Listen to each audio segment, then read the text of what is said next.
Students, this is Asha Fatima. Welcome to my YouTube channel. जो students channel पर नए हैं उनसे रिक्वेस्ट है कि प्लीज़ चैनल को सब्सक्राइब कर दें।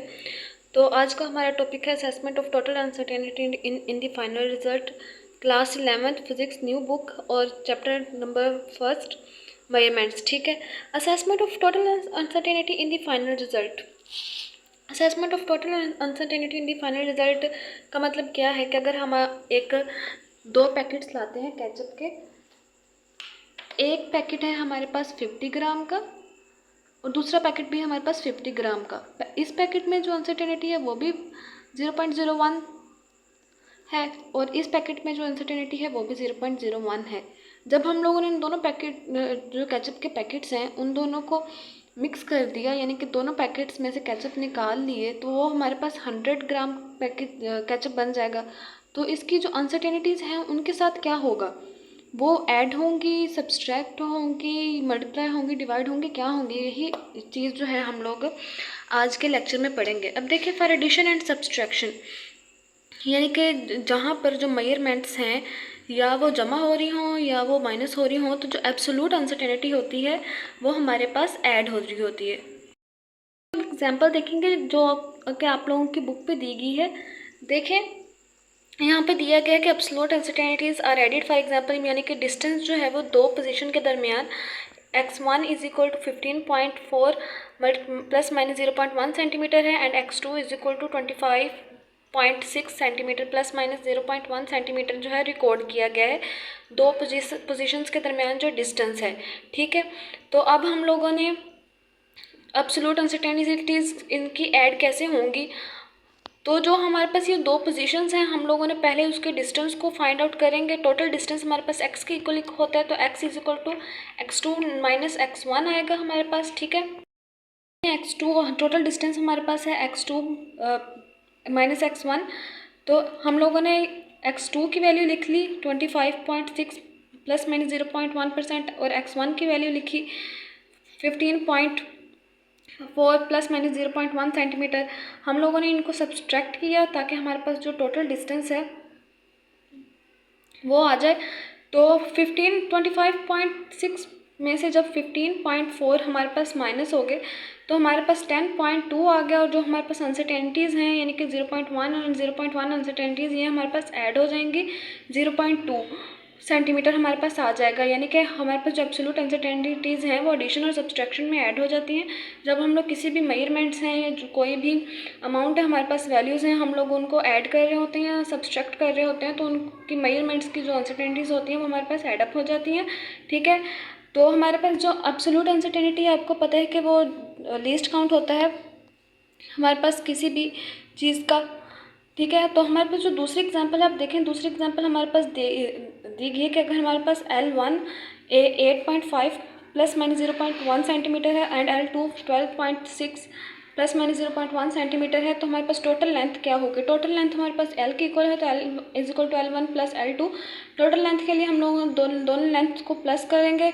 ठीक है, तो हमारे पास L1 की वैल्यू पुट की, फिर हम लोगों ने L2 की वैल्यू पुट की। जो 8.1 को 8.5 को हम लोग 12.6 में प्लस करेंगे। अब देखें 8.6 है हमारे पास, हम लोगों ने इसको 12.6 में प्लस करना है, तो 6 6 12। ठीक है, सॉरी यहाँ पे 5 है, 8.5, तो 5 6 11 हो गए, एक लगा यहाँ पे, तो एक यहाँ पे हासिल चला गया, तो 9 बन गया, और 9 और 2 11 पॉइंट वहाँ वैसे ही आ गया 1, और एक यहाँ पे चला गया 2। तो हमारे पास हम जो टोटल लेंथ हमारे पास 21.1 आ गई, और जो इसकी हमारे पास अनसर्टेनिटीज़ होंगी, एब्सोल्यूट अनसर्टेनिटीज़, हम लोग उसको प्लस करेंगे। तो एब्सोल्यूट अनसर्टेनिटी हमारे पास 0.1 सेंटीमीटर है, तो हमारे पास जो टोटल एब्सोल्यूट अनसर्टेनिटी आ गई अब हमारे पास 0.2 सेंटीमीटर होगी, क्योंकि हम लोग अब एब्सोल्यूट अनसर्टेनिटीज़ को प्लस कर देते हैं in a case of addition and subtraction.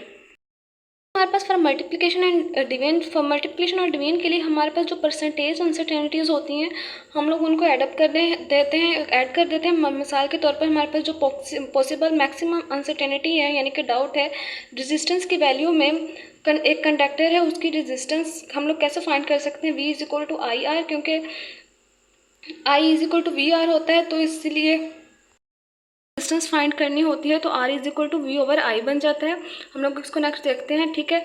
तो हम लोगों ने पहले वोल्टेज वी ओवर आई यानी कि रेजिस्टेंस वी ओवर आई के इक्वल है, यानी कि जो वोल्टेज जो अक्रॉस द कंडक्टर अप्लाई हो रहा होता है, करंट जो कि कंडक्टर से पास आउट हो रहा होता है, तो वोल्टेज हमें उन दोनों की पहले हम लोग परसेंटेज अनसर्टेनिटीज़ जो है वो फाइंड आउट करेंगे, फिर उन दोनों को प्लस करेंगे, फिर उन दोनों की परसेंटेज अनसर्टेनिटी को जब हम लोग प्लस करेंगे तो जो अनसर्टेनिटी परसेंटेज अनसर्टेनिटी हमारे पास आएगी वो रेजिस्टेंस की अनसर्टेनिटी होगी, ठीक है। Multiplication and division percentage uncertainties are added. Multiplication और डिवीजन के केस में हम लोग जो परसेंटेज अनसर्टेनिटीज़ होती हैं हम लोग उनको ऐड कर देते हैं। जो हमारे पास करंट और रेजिस्टेंस के इक्वल होता है, लेकिन हम लोगों ने रेजिस्टेंस फाइंड करनी है तो वी यहाँ पे आई मल्टीप्लाई हो रहा है रेजिस्टेंस से, इधर जाके डिवाइड हो जाएगा। वोल्टेज हमारे पास 3.4 प्लस माइनस 0.1 वोल्ट दिया गया है और करंट भी हमारे पास 0.68 प्लस माइनस 0.05 एम्पेयर दिया गया है हमारे पास करंट भी, ठीक है। तो हम लोगों ने पहले इन दोनों की परसेंटेज अनसर्टेनिटी फाइंड करनी है। तो परसेंटेज अनसर्टेनिटी फॉर वोल्ट यानी कि वोल्टेज के लिए जो परसेंटेज अनसर्टेनिटी है हमारे पास, परसेंटेज अनसर्टेनिटी आपको लोगों को पता है कि absolute uncertainty over fractional uncertainty multiply by 100% इस तरह फाइंड आउट कर सकते हैं। तो परसेंटेज अनसर्टेनिटी एब्सोल्यूट अनसर्टेनिटी 0.1% है, 0.1 है, ओवर फ्रैक्शनल अनसर्टेनिटी 3.4 है, प्लस मल्टीप्लाई बाय 100%। हम लोगों ने जब इसको फाइंड आउट किया तो हमारे पास ये रिजल्ट आ गया, लेकिन हम लोगों ने इसको अब देखिए हमारे पास जो रिज़ल्ट है हम लोगों ने परसेंटेज अनसर्टेनिटी लिखनी है, तो परसेंटेज अनसर्टेनिटी की जो वैल्यू होगी हम लोगों ने वो इस तरह लिखनी है कि हमारे पास जो सिग्निफिकेंट फिगर है वो सिर्फ एक आए, क्योंकि इसकी जो वैल्यूज़ हैं हम लोगों ने वो वैल्यू देखनी है जिसमें एक सिग्निफिकेंट फिगर हो, उसके इक्वल ही, यानी कि उसी तरह हम लोगों ने जो है परसेंटेज अनसर्टेनिटी फॉर वोल्टेज के लिए जो रिज़ल्ट होगा। अब देखिए ये हमारे पास 3 वैल्यूज़ हैं, 1 2 3। हमारे पास सबसे जो कम सिग्निफिकेंट फिगर किस वैल्यू में है, इस वैल्यू में है, 1 सिग्निफिकेंट फिगर है। तो हमारे पास जो परसेंटेज अनसर्टेनिटी फॉर वोल्टेज की जो वैल्यू आएगी उसमें भी एक ही सिग्निफिकेंट फिगर होगा। हम लोगों ने सिग्निफिकेंट फिगर जो कि फाइनल रिजल्ट के सिग्निफिकेंट फिगर्स होंगे वो उस वैल्यू के इक्वल लाने हैं जो कि जिस वैल्यू के सिग्निफिकेंट फिगर्स कम हो इन क्वेश्चन, ठीक है। हम लोग हमारे पास ये रिजल्ट आ गया, लेकिन हम लोगों ने इसको एक सिग्निफिकेंट फिगर तक राउंड ऑफ करना है। अब देखें राउंड ऑफ करते करते हमारे पास 5 है, हमारे पास ये आंसर आ गया जब हम लोगों ने इसको कैलकुलेट किया। राउंड ऑफ करते करते हम लोगों ने इसको उतने फिगर्स देने हैं, यानी कि वैल्यूज़ को उस पॉइंट पे लाना है जहाँ पे हमारे पास सिग्निफिकेंट फिगर सिर्फ एक हो, ठीक है। यहाँ पे 1 है, 1 जो है वो 5 से छोटा है इसलिए 7 वैसे आ जाएगा। यहाँ पे 7 5 से बड़ा है इसलिए 4 में 1 ऐड हो जाएगा। यहाँ पे 5 है तो 6 वैसे का वैसे आ जाएगा, 6 वो 5 से बड़ा है तो हमारे पास 7 जो है 8 बन जाएगा। पे 8 5 से बड़ा है, ये 1 हमारे पास 2 बन जाएगा। 2 हमारे पास 5 से छोटा है, ये 1 वैसे ही आ जाएगा। ये 1 हमारे पास 5 से छोटा है इसलिए 4 वैसे ही आ जाएगा। 4 वैसे ही आ जाएगा। 4 हमारे पास 5 से छोटा है इसलिए ये 9 भी वैसे ही आ जाएगा। 9 हमारे पास जो है वो 5 से बड़ा है तो इसलिए ये 2 हमारे पास 3 बन जाएगा। तो जो परसेंटेज अनसर्टेनिटी होगी फॉर वोल्टेज के लिए हमारे पास 0.03% होगी। सो 0.03 मल्टीप्लाई बाय 100% है, तो हम लोगों ने इसको जब 100 से मल्टीप्लाई किया तो परसेंटेज अनसर्टेनिटी जो है वोल्टेज में हमारे पास 3% आएगी। इस तरह जो परसेंटेज अनसर्टेनिटी है करंट के लिए, यानी कि करंट हमारे पास 0.68 मल्टीप्लाई बाय 0.05 मल्टीप्लाई बाय 100% है। तो हम लोगों ने जब इसकी जो है परसेंटेज अनसर्टेनिटी निकालनी है तो हमारे पास जो एब्सोल्यूट अनसर्टेनिटी है वो हमारे पास फ्रैक्शनल अनसर्टेनिटी के नीचे आएगी, ठीक है। हमारे पास absolute uncertainty over fractional uncertainty 0.68 multiply by 100, क्योंकि हम लोगों ने इसकी परसेंटेज अनसर्टेनिटी निकालनी है तो वो हमारे पास 0.07 मल्टीप्लाई बाय 100 की इक्वल आएगा, ठीक है। तो हम लोगों ने जब 0.07 को 100 से मल्टीप्लाई किया तो हमारे पास जो परसेंटेज अनसर्टेनिटी होगी करंट में वो 7% आ जाएगी। पास जो रेजिस्टेंस है वो वोल्टेज ओवर करंट के इक्वल है, तो जो वोल्टेज की परसेंटेज अनसर्टेनिटी है वो हमारे पास 3 है और करंट की जो परसेंटेज अनसर्टेनिटी है वो हमारे पास 7 है। तो इसलिए जो रेजिस्टेंस जो हमारे पास अनसर्टेनिटी होगी वो वोल्टेज की परसेंटेज अनसर्टेनिटी और करंट की परसेंटेज अनसर्टेनिटी का सम होगा जो कि 10% आएगी। अब देखें टोटल अनसर्टेनिटी जो हमारे पास रेजिस्टेंस में है वो 10% आ गई। अब देखें जो रेजिस्टेंस हम लोग निकालनी है वो वोल्टेज ओवर करंट के इक्वल है, तो वोल्टेज हमारे पास 3.4 है, करंट हमारे पास 0.68 है, तो 5 और रेजिस्टेंस हमारे पास 5 ओहम आ गई, क्योंकि ओहम रेजिस्टेंस का यूनिट ओहम होता है। ठीक है, तो जो अनसर्टेनिटी होगी रेजिस्टेंस में, अब देखिए टोटल अनसर्टेनिटी हमारे पास जो आई है वोल्टेज और करंट की अनसर्टेनिटी को मिलाकर वो हमारे पास 10% है। 10% को हम लोगों ने अब ये परसेंट को हटाना है साथ और इसको सिंपल अनसर्टेनिटी में कन्वर्ट करना है। तो 10/100 आ गया हमारे पास और रेजिस्टेंस 5 ओहम है। ठीक है, तो 1 0 से कट गया, 5 और 1 मल्टीप्लाई हो रहे हैं, 5/10 आ गया हमारे पास। ये इसलिए जो हमारे पास रेजिस्टेंस की अनसर्टेनिटी आएगी वो हमारे पास 0.5 आएगी। तो रेजिस्टेंस की अनसर्टेनिटी, रेजिस्टेंस हमारे पास 5% है, 5 है ओहम है, और अनसर्टेनिटी इसकी 0.5 आएगी।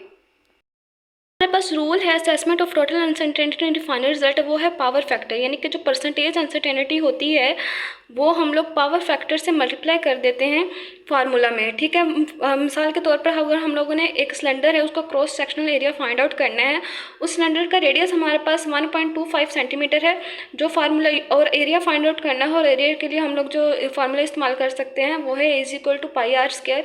ठीक है, तो जो परसेंटेज अनसर्टेनिटी होगी हम लोग, यानी कि रेडियस की जो परसेंटेज अनसर्टेनिटी होगी, जब हम लोग उसको 2 से मल्टीप्लाई कर देंगे तो हमारे पास एरिया की परसेंटेज अनसर्टेनिटी आ जाएगी, यानी कि हमारे पास πr² है। अब तो हमारे पास इस पावर फैक्टर से हम लोग जो रेडियस की परसेंटेज अनसर्टेनिटी होगी उसको मल्टीप्लाई कर देंगे, और वही अनसर्टेनिटी हमारे पास एरिया की परसेंटेज अनसर्टेनिटी होगी, और जो हमारे पास रेडियस की परसेंटेज अनसर्टेनिटी, एरिया की परसेंटेज अनसर्टेनिटी होगी वो ट्वाइस होगी रेडियस की परसेंटेज अनसर्टेनिटी से। ठीक है, as uncertainty is multiplied by power factor, it increased by percent demand of measurement when the radius of the small sphere is measured as 1.25 centimetre by 1 calliper with least count हमारे पास 0.01 centimetre है। हम लोगों ने एक object का radius, sphere का radius find out किया और वर्नियर कैलिपर से, और वर्नियर कैलिपर का लीस्ट काउंट हमारे पास 0.01 सेंटीमीटर है। तो इसलिए हमारे पास जो रेडियस है उसमें अनसर्टेनिटी, यानी कि एब्सोल्यूट अनसर्टेनिटी हमारे पास 0.01 सेंटीमीटर होगी।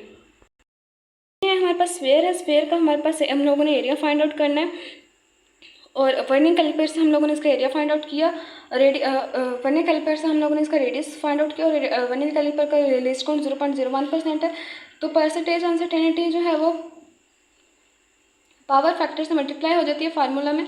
अब देखिए रेडियस हमारे पास 1.25 प्लस माइनस 0.01 सेंटीमीटर है। हम लोगों ने इसकी परसेंटेज अनसर्टेनिटी निकाली, एब्सोल्यूट अनसर्टेनिटी और फ्रैक्शन अनसर्टेनिटी मल्टीप्लाई बाय 100, तो वो हमारे पास 0.008 मल्टीप्लाई बाय 0.008 आई हमारे पास। हम लोगों ने जब 0.01 ओवर 1.25 को सोल्ड आउट किया तो हमारे पास ये वैल्यू आ गई। हम लोगों ने इसको 100 से मल्टीप्लाई किया तो रेडियस की जो अनसर्टेनिटी है वो हमारे पास 0.8% आ गई। 0.8% को जब हम लोगों ने 2 से मल्टीप्लाई करेंगे तो हमारे पास एरिया की परसेंटेज अनसर्टेनिटी आ जाएगी, सॉरी एरिया की टोटल अनसर्टेनिटी आ जाएगी जो कि ट्वाइस है रेडियस की अनसर्टेनिटी के साथ। अब हम लोगों ने फार्मूला इस्तेमाल करेंगे। फार्मूला हमारे पास है πr²। पाई हमारे पास देखें 3.14 के इक्वल है, और रेडियस हमारे पास 1.25 सेंटीमीटर दिया गया है। इसलिए हम लोगों ने जब इसको सोल्ड आउट किया हमारे पास 4.90625 हमारे पास ये वैल्यू आ गई। हमारे पास ये बहुत बड़ी वैल्यू आई। हम लोगों ने जब इसको कैलकुलेटर में सॉल्व किया, लेकिन हम लोगों ने उसको इतनी लिमिट में लिखना है इस वैल्यू को कि सिग्निफिकेंट फिगर 3 है, क्योंकि इन दोनों वैल्यूज़ में सिग्निफिकेंट फिगर 3 है। ठीक है, सिग्निफिकेंट फिगर इक्वल है। अगर हमारे पास इस वैल्यू में सिग्निफिकेंट फिगर कम होते और इसमें ज़्यादा होते तो हम लोगों ने जो हमारे पास वैल्यू है उसमें उतने ही सिग्निफिकेंट फिगर रखने थे जो कि कम वैल्यू में, यानी कि जो कि यहाँ पर कम वैल्यू में सिग्निफिकेंट फिगर कम होने थे। ठीक है, हम लोगों ने जब इसको राउंड ऑफ किया तो हमारे पास ये 5 है तो 2 का 2 वैसे आ गया, तो ये हमारे पास 2 है इसलिए 6 का 6 वैसे ही आ गया। 6 हमारे पास 5 से ग्रेटर देन है तो यहाँ पर 1 ऐड हो गया, तो हमारे पास जो हमारे पास एरिया आ गया वो 4.91 सेंटीमीटर है। अब लोग अनसर्टेनिटी हमारे पास यहाँ पे 1.6% है। इसको हम लोगों ने सिंपल परसेंटेज इसको ख़त्म करना है। तो परसेंटेज हम लोगों ने जब इसका ख़त्म करना है तो 4.91 मल्टीप्लाई बाय 1.6/100 आ गया। हम लोगों ने जब इसको सब सारे को सोल्ड आउट किया तो हमारे पास ये वैल्यू आ गई 0.07856। अब हम लोगों हमारे पास ये वैल्यू है, लेकिन हम लोगों ने इसको यहाँ वहाँ तक राउंड ऑफ करना है कि हमारे पास जो सिग्निफिकेंट फिगर है 1 आए, क्योंकि लीस्ट काउंट जो है हमारे पास उसमें सिग्निफिकेंट फिगर एक ही है। हमारे पास 6 है, ये 5 से बड़ा है, इसलिए यहाँ पे 6 से 1 ऐड ये 5 6 बन जाएगा और ये 8 9 बन जाएगा, क्योंकि यहाँ पे 6 है 5 से बड़ी वैल्यू है, और यहाँ पे ये 8 है 5 से बड़ी वैल्यू है, ये 9 बन जाएगा, ये 9 5 से बड़ी वैल्यू है इसलिए 8 बन जाएगा। तो हमारे पास जो परसेंटेज अनसर्टेनिटी आई एरिया के लिए वो हमारे पास 0.08 सेंटीमीटर स्क्वायर आई। तो एरिया हमारे पास क्या आ गया 4.91 प्लस माइनस 0.01 सेंटीमीटर स्क्वायर। ठीक है, तो हम ओके स्टूडेंट्स, उम्मीद है कि आपको समझ आ गई होगी। प्लीज़ चैनल को सब्सक्राइब कर दें।